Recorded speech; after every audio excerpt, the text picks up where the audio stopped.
Okay. All right. This is going to be really interesting because this has been going on a little while, and I'm now just starting to dig down a little bit deeper into this story. And fortunately, the whole concept of focusing on what's important, focusing on what's accurate, and finding out that there's so much fake news going on out there that you just don't know what you're going to get. Okay, so let's bring everybody up to speed. If you have been following TikTok like I do every day, I love TikTok. They've been talking about this Venezuelan drug gang, worse than the MS-13. These guys are bad news, and they've taken over an apartment complex in Aurora. They have. It's unbelievable. It's, you gotta how can anybody live in Aurora? It's just terrible with all this stuff that's going on. And now it's a handful of apartment complexes. Wow. Oh my gosh. Can you imagine being the owner of that property? And then I started thinking about it because one of my students, she doesn't believe anything. Good for her. I think that's right. She's from New York. That's kind of par for the course. And she, she said, I don't believe that. It's not true. You got to dig down deep. And I said, okay, yeah, you know what? I'm going to dig down deep. And the all the news reports that I was getting, or all the TikTok reports, nobody gave an address. Nobody gave a name. Nobody gave any way that you could follow up on this. And then supposedly the governor and the mayor are at odds over what's being reported. So it's just not making any sense. So I decided that I was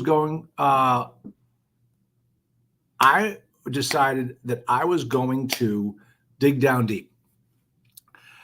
So I did a search on local Colorado newspapers, and I got a name of a property, and it was called the Edge at let me see, let me give you the exact name.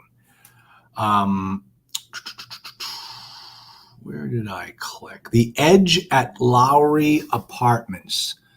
And they show a video of some group of guys trying to get into an apartment building. So the name of the property, as I said, was the Edge at Lowry. So, of course, because of all the information that we have, I was able to find the Edge at Lowry at 1208 Dallas Street in Aurora, Colorado. Now, if you looked at this particular property, it's a typical, I would venture to say it's about 12 or 16 units in this one particular building. As a matter of fact, I'm not even 12. 12, is that it? Additional details? No, this is what's going to tell me. Oh, no, it's not telling me because it's not for sale. So, of course, it's not showing anything on there. I think it looks to be about a 12 to 18 unit property. But the thing is that there are buildings right behind it. They're all like in a row. They look exactly the same. But they, I don't know if they're all part of this Edge at Lowry or if just the first building is Edge at Lowry. According to the information that I'm looking, it's just the first building, which is purchased back in 2020 for $1.5 million. Now, I decided to dig a little deeper. And using Crexy, which I can get you a 30% discount on if you're interested, send me an email. Crexy puts down as a contact information this one person's name. I'm just going to say Juan H. And so the way it works with Crexy is they also give you contact information. And in this particular case, the contact information gave 6 phone numbers. I called all 6 phone numbers. None of them worked. So the skip tracing on this particular property is not accurate. So then I decided to do a search on the LLC that owns the property. It's 200 Columbia Realty LLC. And I checked the Colorado Secretary of State's, and it was filed in the year that this property was purchased as a foreign LLC. And you were able to figure out from the information that it was a New York LLC. So I jump over to the New York State Secretary of State's office to do a search for 200 Columbia Realty LLC. And it was formed back in 2012. And so it's been in existence. That's as far as I could get. I couldn't find the name of the owner.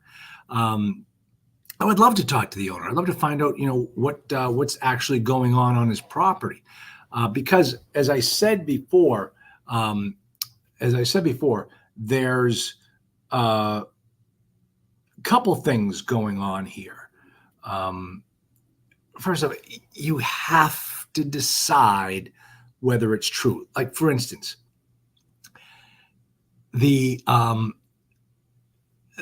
TikTok puts out this report that all these Hell's Angels are going to Aurora this weekend, and then you never hear about the Hell's Angels getting to Aurora.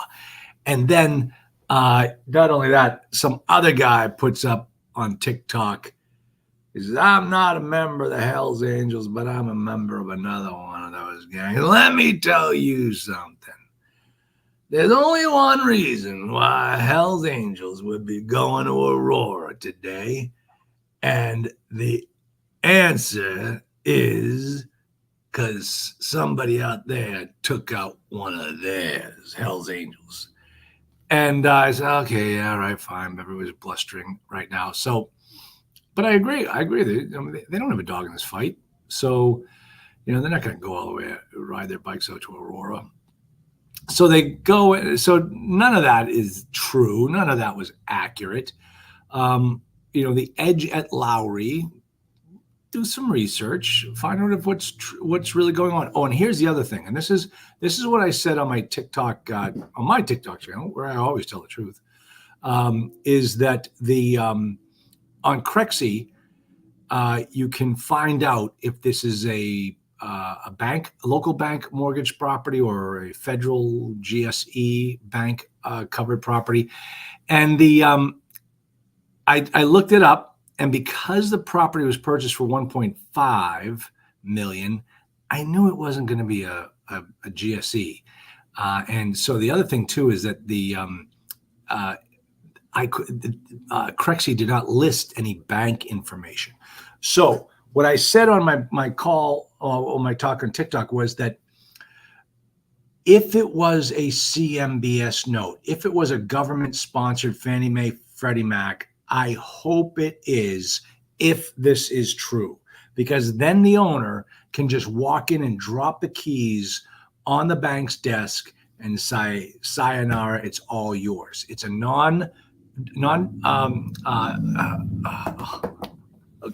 forgetting. It's a what's the word I'm looking for, everyone? Where you can just drop the keys on the bank's desk and walk away because it's a non-recourse. Thank you. It's a non-recourse, Molly. Oh, that girl is so smart. It's a non-recourse. Gosh, she listens too. Thanks, Gail. It's a non-recourse. They can walk away from it. And that would be my advice. And I'll tell you why in just a moment. But because it's a local lender, I'm assuming a local, relatively local, small bank, they're probably in on it with the seller or the owner and say, hey, we'll work with you to get you through this. We'll make sure that the police get involved, blah, blah, blah. So in that regard, if it's a local bank, they're probably going to work things out to the benefit of the owner. Now, and keep in mind, the other problem is this guy's an absentee owner. He's out in New York and this property's in Colorado. And he's like, what's going on? How can I control this place? Because nobody's stopping his little property. So the other thing that I wanted to share with you is I've owned a property like this where the gangs were prevalent. And I had to find out the hard way after I bought the property that this stuff was going on, and they weren't stealing the money from the tenants. But what happened was, one of my maintenance men I was walking around with him, and he said, "Well, this is a Crips versus the Bloods. This is a Crips property." I said, "What the hell are you talking about?" "Oh yeah, Crips run this property." I said, "What do you mean they run this property?" He said, "When you walk up the door, they had spray painted their symbol on the front of the property, and that told the world that that's their property." And so now whenever I see any type of spray painting, like in a symbol format on any property as I'm driving around, stay the heck away from that property. You will never get control. It's bad. It's just bad news. You'll never win. Just life's too short to own that type of property. Life's too short to own C-class property. Who said that? So that's basically it. Don't believe everything you hear. Ask a lot of questions. Ask for specifics like the name of the property and the address. And then let's go look it up. Let's find who the owner is. Let's find out if it's really going on. But I tried to do that with this particular owner, but to no avail. So, and let me just tell you something else. Let's say this is a 12, 18 unit property. This is a brilliant crime. This is a brilliant crime because they're never going to catch these guys. The guy in New York City, because it's a small property, he's hired third-party property management. They probably quit. They said, "We're not having anything to do with this." And he can't find a third-party property manager to get in there and run this property. So maybe he's told all his tenants, "Hey, mail me a check." And these guys show up. Nobody's minding the store. They bomb on the door, pay up, and they take the money, and they're gone. It happens 24/7. There's no way to put out a stakeout. I mean, it happens right at the person's door inside the hallway, because that's the type of property this is. They have interior corridors. And they're just bump. And as soon as they take the money, they go.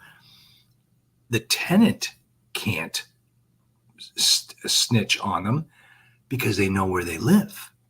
And they're all just keeping their mouth shut. They're just trying to survive. So this is a dangerous crime and a brilliant crime if you're a criminal, because then you're never going to get caught. You're never going to get caught. Hey, we're going to come back here next month and we're going to collect cash. We don't want any checks. We want cash. What are you going to do? So it's crazy. It is absolutely crazy. And it's really too bad. It's the world we're living in. I'm not going to say why, but I think you know where I'm going with that. So, all right, that's it. Be jaundiced. Don't believe anything anybody tells you, even from me. Go out and verify everything.